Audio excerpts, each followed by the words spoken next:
Doc Loves the Kids, a local Kitsap County nonprofit organization established in 2015, whose mission is to provide activities, programs, and community support for at-risk youth. They put the U in community. Doc Loves the Kids.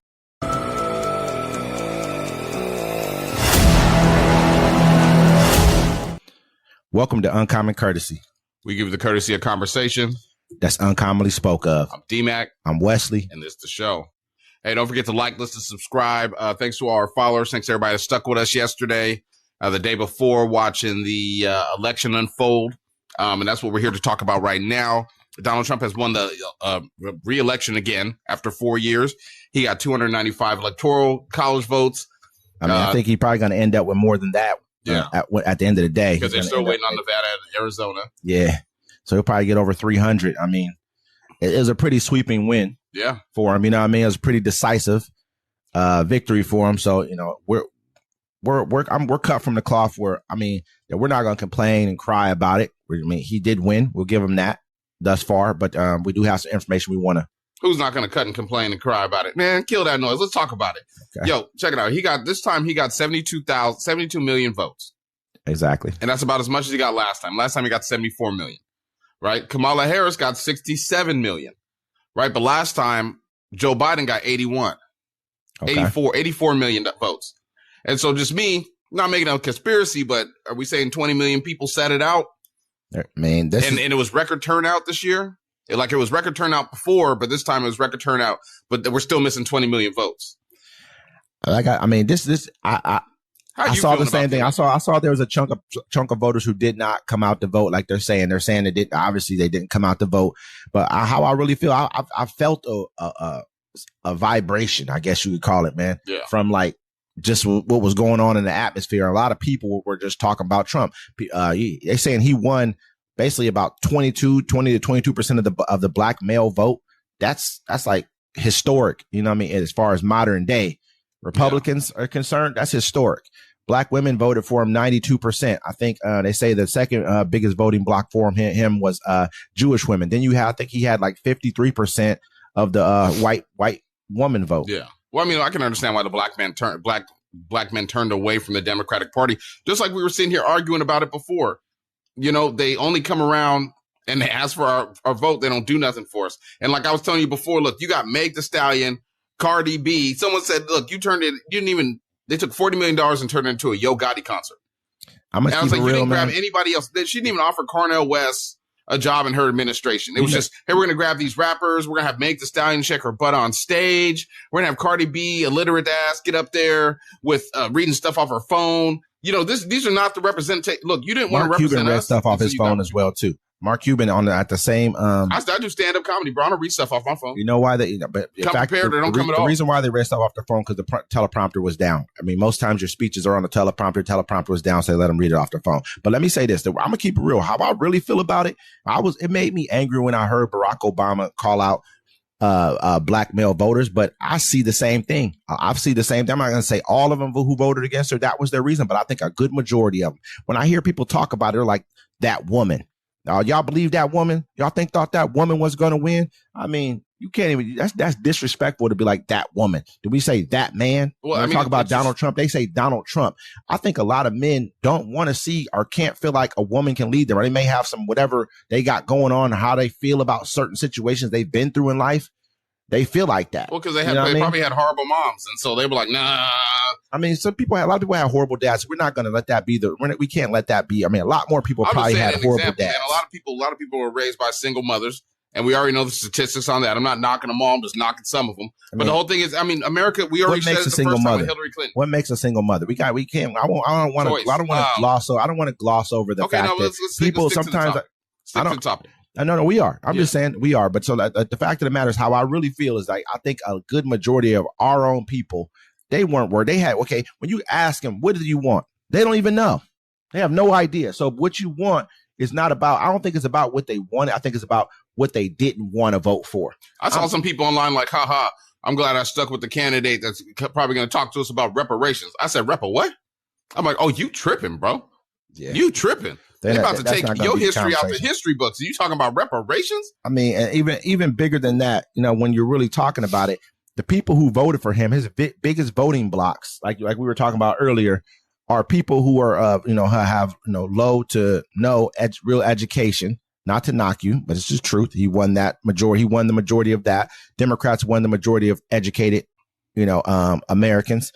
And also the people who voted for him in majority are the people who are going to be the poorer, people who are maybe on public assistance, people who may just be on the cusp of middle class to being poor, whatever the case may be. You guys, what do you think he's going to go after? He's going to go after health care. He's going to go after your welfare, Social Security, exactly. Medicaid. They're going to cut a lot of programs. See, y'all don't understand. That's what Elon Musk is here for. He told him, he saw what he did with Twitter, how he cut 60% of the workforce and it kept working. He's like, I need you to do that with the American budget. The rich are going to get richer and you're going to get poor. And a lot of people, I had a girl on my Facebook. I'm not going to call her out, but she was like, yeah, it's a great day in America. I'm like, ma'am, you're on food stamps and you've been on Section 8 since I've known you. All that is going to be gone. It's illegal to be homeless. So you're going to be locked up because you're not going to have a place to stay. And my whole thing like this, like I said, we had a chance to have democracy continue, or you had a chance to be under a dictatorship. And that's what we're under now. He has unchecked power. The Supreme Court gave it to him. We now have a king, as in Donald Trump, and they're going to run the Senate. They're going to run the House. So when everything happens and it goes down, nobody point the finger at anybody and say, ha, ha, ha. No, they'll be like, hey, this is what you voted for. It's what you voted for. This is what you wanted for. This is what you wanted. I think a lot of people are afraid to take a stance, too. This is what I've noticed a lot, too. A lot of people came out today with the whole America, blah, blah, because I think a lot of people like to be bandwagon kind of fans of things. You don't want to take a stance because you're afraid to be ridiculed or looked at, or you may not even understand the facts of what's going on. So you don't want to talk about it, but so you rather stand on the winning side. That's what it's like. It's like having a sports team win a championship. Then all of a sudden you see all the fans who are now their new fans. Yeah, I love this team. You know what I mean? It's like, you better switch sides, bro. Like this. Look, we don't live in a democracy anymore. Never. Our democracy is over. There will be no democracy left. That's over. Yeah, if you have the option to switch sides, I was with him the whole time. Yeah, you better jump on his side. I'm not going to do it. I'm glad I live where I live at. And just like I was talking to a lady friend of mine today, she's like, I'm not worried about myself. She's like, I'm worried about my children. I'm worried about my friends that live in other states and in the Midwest, in these red states. You know what I'm saying? A lot of people are about to lose their rights. A lot of mothers are about to get their kids taken away from them. It's all in Project 2025. You get what you voted for. America, we have to accept the election. There was no foul play.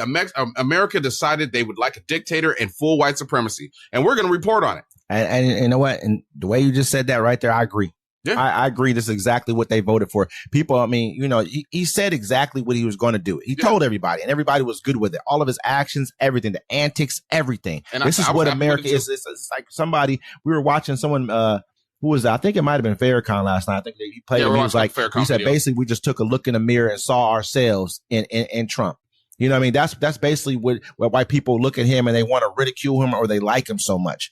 It's because we see that's America right there. We're looking at. Full blown. Yeah, period. I see it all the time. I had a person come into my inbox.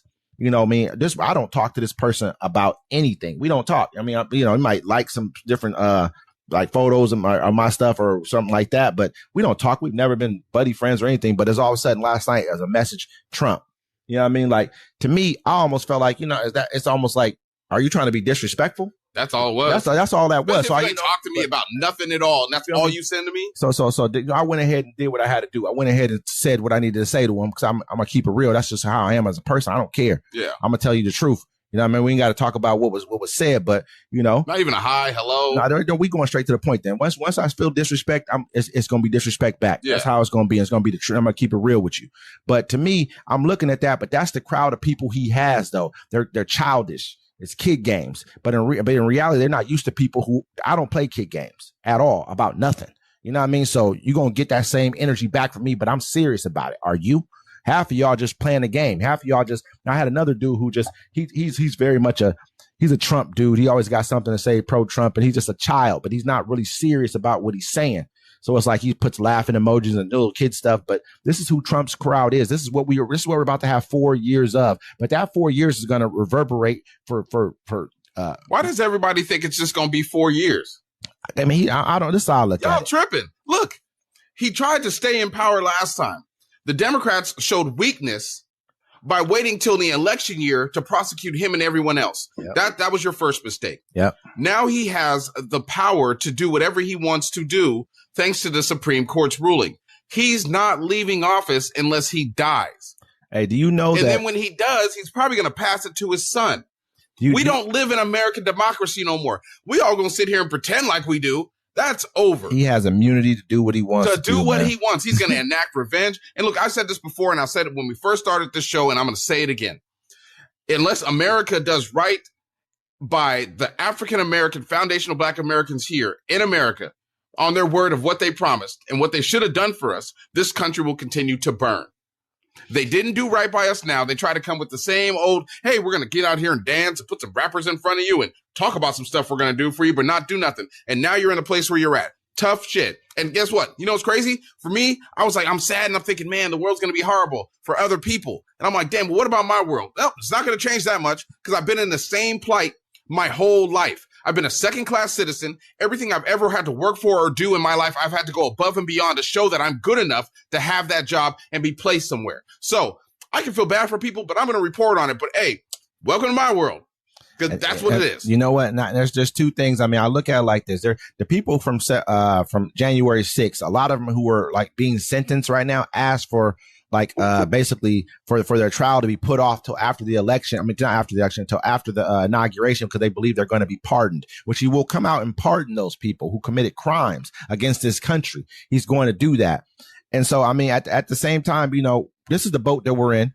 We made our bed. We're about to lose a bunch of our allies across the country, across the world. Just watch and see what happens. Countries are going to start turning against us and going to our enemies because they can't trust in America anymore. You can't trust in that America is going to be consistent any longer. You know what I mean? Another thing is the dollar is going to tank. It may not, these things aren't going to happen immediately, and it may not all fully happen under his watch. But right now, our good standing around the world is over. That's what we don't understand. That's what we don't see. It's a joke. And a lot of times, what I've seen a lot of times is that even in 2012, Mitt Romney told Barack Obama in a debate that the biggest threat to America was Russia, and Barack Obama laughed it off like, aha, you think we're gonna you want to refight the Cold War? You think we're gonna fight in wars with bayonets? And it was a funny line. I laughed about it. I remember the line. I thought he did a good job with it. But look where we are now, 2024. Who is the biggest threat to America? Who are we fighting right now? Russia. You know what makes me upset too?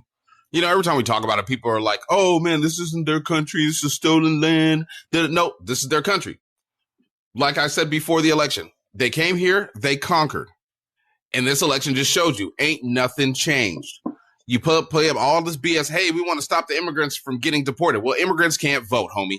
Hey, we want to do this and do that. Well, those people didn't show up for you. You try to show it. They're saying people for Kamala were voting for other people that they cared about. Trump and they were voting for themselves. To uphold white supremacy in America, which is being happening right now, is going to be held up. I'm glad I live in a state and a part of my state where I won't be affected as much by all the policies that are going to happen. Everyone else, I don't want to hear nobody complaining about it. I won't be like, oh, this is what I voted for. I can't believe this happened to my friend, my cousin. Those aren't your friends. Those aren't your family members anymore. You threw everyone under the bus for your supremacy, and that's fine. Yeah.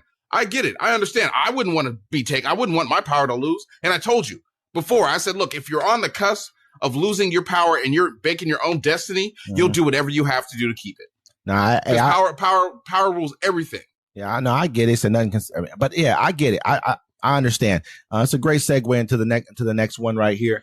Trump's economic plan hinges on tax cuts, tariffs, and immigration crackdown. U.S. President-elect Donald Trump will retake the White House with ambitious plans for broad import tariffs, immigration restrictions, and additional tax cuts that analysts say delivering a short-term boost to the economy, but also large budget deficits, weaker workforce growth, and higher inflation. Trump, a Republican who defeated Democratic Vice President Kamala Harris in Tuesday's presidential election, will inherit an economy under Democratic President Joe Biden, has recently outperformed the rest of the developed world with a hefty margin and has managed to dodge a widely predicted recession, even as the Federal Reserve lifted interest rates aggressively to rein in the worst inflation since 1980s. The soft landing lowers inflation. Let's talk about this. He's getting a booming, so he ruined the country. I mean, he ran into the ground. Joe Biden fixed it. So now it's going to seem like for 2 years, hey, he came in because people are idiots. So this is what I've been saying already, man. All the stuff that you just read in that article is exactly what I've been telling everybody already, man. Hold on. for one, Trump wants to extend all his 2017 tax cuts that are due to expire after 2025. Blow up the deficit. But during the campaign, he has added calls for a hefty new breaks, including exempting payments from Social Security retirement programs, tips, and overtime income from taxation. With no proposed offsetting revenues other than tariffs, the federal deficit is expected to mushroom. Trump's 10-year deficit increase forecast ranges from $3 trillion to the Conservative Tax Foundation to $7 trillion for the Penn-Wharton budget model. I mean, this will be the second time. I mean, but anyway, I'm just like, you gotta. We get what we get. I feel like, to be honestly, Kamala Harris's people didn't do her any favors by not telling her to go stand in front of the buildings that they helped to build. They helped to build semiconductor plants in Arizona. They helped to build high-speed rails in California. They helped to build a lot of things that are happening for this country. We have moved manufacturing forward by 800,000 jobs. This is the second time that Trump will inherit a booming economy. The second time. He crashed the last one that he had. He doubled the deficit. This was before COVID even happened. He doubled the deficit immediately with these tax cuts, no adjacent spending cuts. What they're going to do now is he's gotten Elon Musk. He's going to bring him in and have him do spending cuts. He's talking about $2 trillion in spending cuts. Who do you think that's those? And he said it's going to come with some pain. Who do you think he's talking about? They're going to go through pain. When people think about, welfare, food stamps and stuff, they instantly go to African Americans, thinking we are the ones, and they're giving it to immigrants too. Nah, bruh. Over 60% of food stamps go to white Americans. Yes, and in the Midwest. Like the poorest states in the Midwest. Down south, Midwest. You know what I mean? Everywhere, we all know. The same people who sat around here. There's no one he can point the finger at and be like, well, the Democrats are doing this in the House or they're doing this in the Senate to stop you. No, bro, they're going to have to take it. There's no one else you can blame. And the whole thing is you're going to sit here, you cut off your nose to spite your face, but it's fine. The whole reason I say all this, look, the man tried to overthrow the government. You should have locked them all up right then and there, but you didn't. We shouldn't have been in this predicament in the first place. But the reason you got to hear, it's like the same old thing. Like, remember Ammo Bundy? Ammo Bundy was a dude. I believe he was, I don't know if he was in Texas or if he was he's in Idaho now. Anyways, he had cows and they were feeding off federal land. So the federal government came to seize his stuff, bro, and they had an armed standoff with the federal government, and the federal government backed off. Then his people went to Oregon, and they took over a park. You know what I'm saying? They had another armed standoff with the government. You never heard of Ammo Bundy? This was like 3-4 years ago. Yeah. And so now he lives in Utah because he has a warrant in Idaho and stuff, but it's just the same thing. It's like, if you don't stop these people from doing what they're doing, you know what I'm saying? They continue to do it. And they're scared. They're scared to lock him up because the Democrats are weak. And your weakness is the reason you lost your country. Your weakness is the reason you'll never get it back. And your weakness is the reason that everyone is going to suffer. Yep. I'm not blaming Donald Trump and his voters because they knew what they were getting into. He preached about everything he preached about. The Democrats, you never showed power. You showed weakness. You wanted to go and try to make everything fair. And the other side doesn't play fair. You're idiots. You've played yourself. The Democrats need to change their party. I mean, there's never going to be another election again anyways. So it's tough, man. I mean, it's over. It's over. I mean, America's gone. The democracy is over. Nope. Democracy is over. We have a dictator. Donald Trump is not right in the head. He's not. He's old and senile. He's going to be the king. I can't do anything. I'm gonna keep it real, but really agree with where you're coming from with it because everyone knows they gave him immunity. He has the Supreme Court now. He has the Senate. He has the House. What do you think? He's already talking about mass deportations. His first day in office. You think police immunity? Listen to the stuff they are coming in and getting rid of large departments in the federal government and replacing them with Trump loyalists. Listen to where he's coming from. I mean, he's basically when to do mass deportations. Talking about day one. Who are you going to send in to go do these mass deportations? Who's going to do the jobs that the immigrants are doing now? I mean, bigger than that. Who's going to send in these people to do these mass? Who are you going to send in on day one? You're not going to have you're not going to have any kind of militarized kind of wing of like local governments that can do it. Police can't do it. Who are you going to send in? The National Guard? That's like militarizing your streets by sending in any military force to do this. We've never had that happen that I know of. We've had to militarize our streets. And we never had a person that has 34 felonies, been twice, has two, whatchamacallit, impeached twice, Yeah. and about to go to jail, become president. It's going to be a first for everything. Yes, they're going to use the National Guard until they can get their own military force. If they use the National Guard, anyway, we should. Anybody that's of color has to walk around with their papers on them. I have to prove I'm a U.S. citizen now. Well, I don't have to prove shit. Pull me over and say some funky stuff, bro. We can hold court right then and there because I don't play that. I ain't a marcher. Hey, it's like this. It's like this. I mean, they got immunity now. Basically, they're going to be able to pull you over and say whatever the hell they want to. This country's been taken over. Like he said, it's the truth. It's been hijacked. What hasn't been? It hasn't been hijacked. It's just returning back to its roots of what it was created to be. Absolutely. That's exactly what it was before. They just worked on it. They worked on being nicer to people. You got the people sitting back. Oh, it's going to be okay. This and the third. And you got people who look like me agreeing with that stuff. Listen, looking at these people like this, these people really care about you, and they really only care about themselves. They barely can care about that.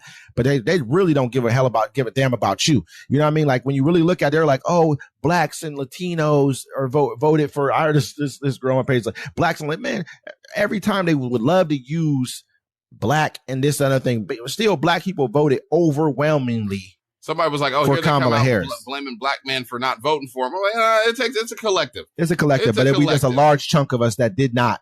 That were that. To me, I don't know. To me, their politics seemed flawed when you really even listen to what they had to say. It didn't even make sense. It didn't make sense. Look, you lost the black vote because you're bringing in rappers. And I told you that. You're like, oh, this is just entertainment. I'm like, nah, bro, you're not bringing in. If you're going to bring in a rapper, bring in Killer Mike. Who are they going to bring in that was going to help them gain the black vote? When they had her as their presidential nominee. Look, Meg Thee Stallion, Cardi B, and Quavo are used as propaganda against the black community. They do not make positive black music at all. There's nothing positive about their message. If you would have got a David Banner, a Killer Mike, or even a Rico Nasty, bro, and you probably never even heard of Rico Nasty, or even a Rhapsody, that would make more sense. They were not with her as the lead candidate. They would have had a better chance winning the black vote with Biden as lead candidate. Even though Biden was going through what he's going through right now, they might have won more of the black vote with him. Probably not, because he would have probably looked really, really, really bad leading up into this thing right here. But if a man would have been the presidential nominee, I think he would have won more of the black vote. Might even won more of the woman vote. I heard a lot of women say that a woman should not be president. Yeah, I heard that. I couldn't believe it. I was like, dang, that's how you feel about yourself. I worked in a building with nothing but women. They're territorial. And man. So what do you think? Do you think that they were right by saying that? No, I think like this, like if you're going up a candidate against a person like Donald Trump, you need another man to go against him. I don't care how progressive you think you are in America. Donald Trump is a white man's man.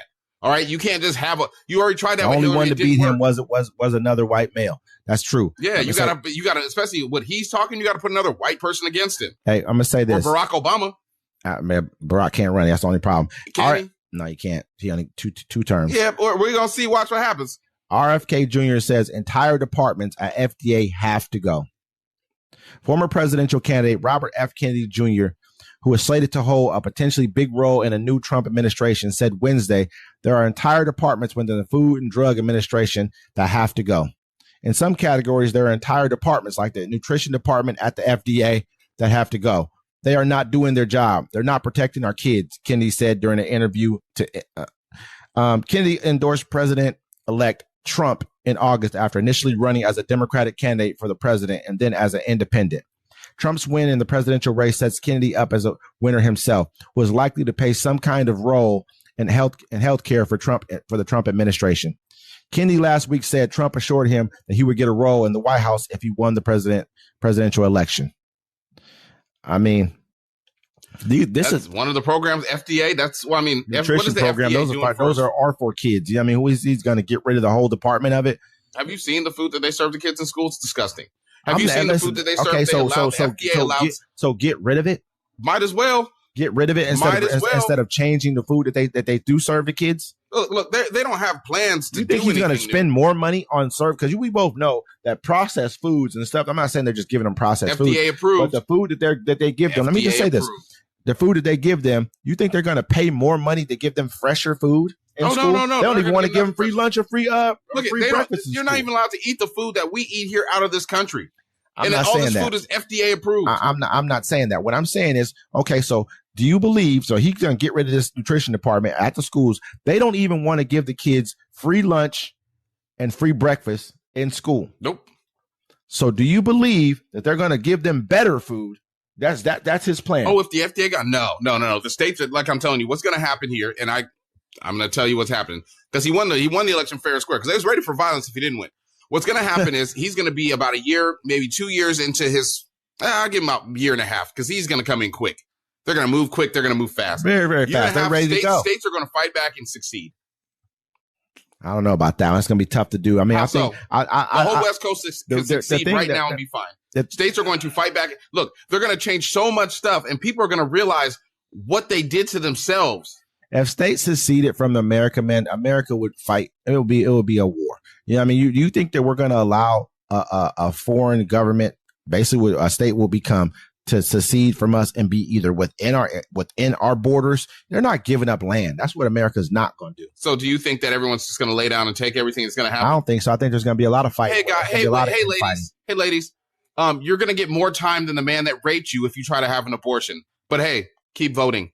Hey, black guys, the police are going to roll up on you and just say you look like Antoine and shoot you. But hey, keep voting. Hey, don't worry. Your kids are going to go to school and they're going to eat hot trash and learn about fake history. But don't worry. Keep voting. How about not voting? Keep not voting, because that's what just happened. They're saying 14 million people did not vote. That's what they're basically coming out as. Maybe 14, 10. When all the votes are counted, we'll see then fully the full number that kind of transpires. But that's what they're saying. People did not vote. I mean, whatever it is, there's a large portion of society that did not turn out to vote. I don't want to hear him say nothing. It was not galvanized. I don't want to hear him say nothing, bro. Like, if he won fair and square, he won fair and square. I'm not going to say nothing. I'm not going to, and some people are like, you're like, where's the other 20 million votes? And a lot of people are like, that's why they said the election was stolen last time. Because there was extra 20 million people that voted, or people were galvanized because you look at it and they're like, we're going to get out and vote. We're going to make sure we are. But I don't think people really had a lot of people were not swayed by her. Less votes than he did last time. I mean, if the voting not over, it's only be by a couple million, if anything. But I think he get 76 this time? He's at 71 right now. Last year he got 7. Last time he got 74. So I mean, maybe less people came out to vote. We don't know bro, yet. Record highs. Come on now. Something like I'm saying, something's not adding up there. That's fine. If you had record numbers of voters that came out, record numbers, and the numbers are less, that doesn't make any sense. Votes are not being counted. We're going to dig into it deeper. Trust me, man. I mean, another thing. I mean, we're going to see, man. But Israel's Netanyahu dismisses his defense minister as war rages. Protests erupt across country. Israeli Prime Minister Benjamin Netanyahu on Tuesday dismissed his popular defense minister Yoav Gallant in a surprise announcement that came as the country is embroiled in wars on multiple fronts across the region. The move sparked protests across the country, including a mass gathering that paralyzed central Tel Aviv. Netanyahu and Gallant have repeatedly been at odds over the war in Gaza, but Netanyahu had avoided firing his rival before taking the step as the world's attention was focused on the U.S. presidential election. Netanyahu cited significant gaps and a crisis of trust in his Tuesday evening announcement as he replaced Gallant with a longtime loyalist. In the midst of war, more than ever, full trust is required between the prime minister and the defense minister, Netanyahu said. Unfortunately, although in the first months of the campaign there was such trust and there was very fruitful work, during the last months, this trust cracked between me and the defense minister. This was a very artful move by Netanyahu, because he fired him once before, I believe, earlier this year. And protests erupt across the country, and he basically had to put him back into power, put him back where he was, to keeping him as defense minister. But Gallant's been a very outspoken defense minister, where everyone thinks he has eyes on becoming the next prime minister of Israel, and so he's been speaking out, saying Hamas is no longer a fighting unit, a able-bodied fighting unit in Gaza right now. He said this even as Netanyahu is pressed forward with the war, you know what I mean? And so these two have been at odds for a while, but for him to fire him on the day of the presidential election, because he knows that it would bury the story underneath the presidential election. Well, I mean, the whole thing is too, it's like, people are like, oh, the Democrats are letting, them kill the people in Gaza. I'm like, Donald Trump let them call Jerusalem the capital. I mean, yep. I'd fire him. That's a strategic move. I'd fire him too on election day, because they know, because the story's buried. I mean, don't get me wrong. I mean, it's a very strategic move, but I mean, at the same time, they've been saying Netanyahu and Trump have a backroom deal to keep the war going. You know what I mean? Under any circumstances. Well, it's going to keep going. Now they can do whatever they want unless they stop Jerusalem. That was a huge move for him to give them Trump by recognizing Jerusalem as the capital of Israel, which is not supposed to be. It's what they've been fighting. The Europeans have been wanting that land the whole time. It's all even back to the Holy World. But now it's like, think about it. NATO's about to be gone. We're going to be out of NATO. He's already said that. You know what I'm saying? We're going to put a whole bunch of tariffs. We're going to pay for that. And whatever Israel wants to do in the Middle East, they get to do it now. I mean, they're doing it unchecked now. So I don't see the difference. Like you said, with NATO, you lose all of your European, allies right there. That's a lot of information, that a lot of, old world kind of knowledge that we're going to lose from that. A very strong ally base we're going to lose with that. On top of that, a lot of our people who are coming to join us in the South China Sea, you got the Philippines, Japan, South Korea, Australia. A lot of these countries over there are going to lose faith and trust in us. Taiwan, you know that he's going to play games with Taiwan. China might invade Taiwan. I mean, he doesn't really want problems with Russia. Russia and China are friends. Russia has a lot. Just in the South China Sea alone, that there's going to be huge problems with allies kind of being shook because we don't look stable as a country at all. And so with that being said, it's just that there's a lot of there's a lot going forward. Yeah. A lot of stuff is he's going to do what he wants to do. He's going to have everything to do it. Now, I just don't want to hear nobody complaining about it that voted for him. Like, hey, wait, I didn't vote for this. Nope, you did. You voted for this. You did. And there's so many people didn't even know the information. But a lot of people don't dig into it. I mean, like we cover the news. We cover this a lot. And we're going to stick with you. We're going to cover it as long as we can until, the press is gone because he doesn't like it because he will have the full authority to get rid of us all. And yeah, we're going to keep you guys updated. And, if you got any comments, don't forget to catch us 1 p.m. Sunday, Pacific time. We recap the week. And don't forget us on the Friday Fix. 7 p.m. Are you going to be able to do the Friday Fix? Yeah, I'll be ready. All right, we're going to do the Friday Fix. We can talk about politics if you want. We're going to talk about a whole bunch of wild things. Talk about other things, a little bit more about things. Friday Fix is more just a worldly thing. We're going to talk about real issues that are going on, not even so much as like political type things, but just life in general. Like, why are people so fans of the Dallas Cowboys? Hey, but we're going to see y'all next time, man. It's Uncommon Courtesy.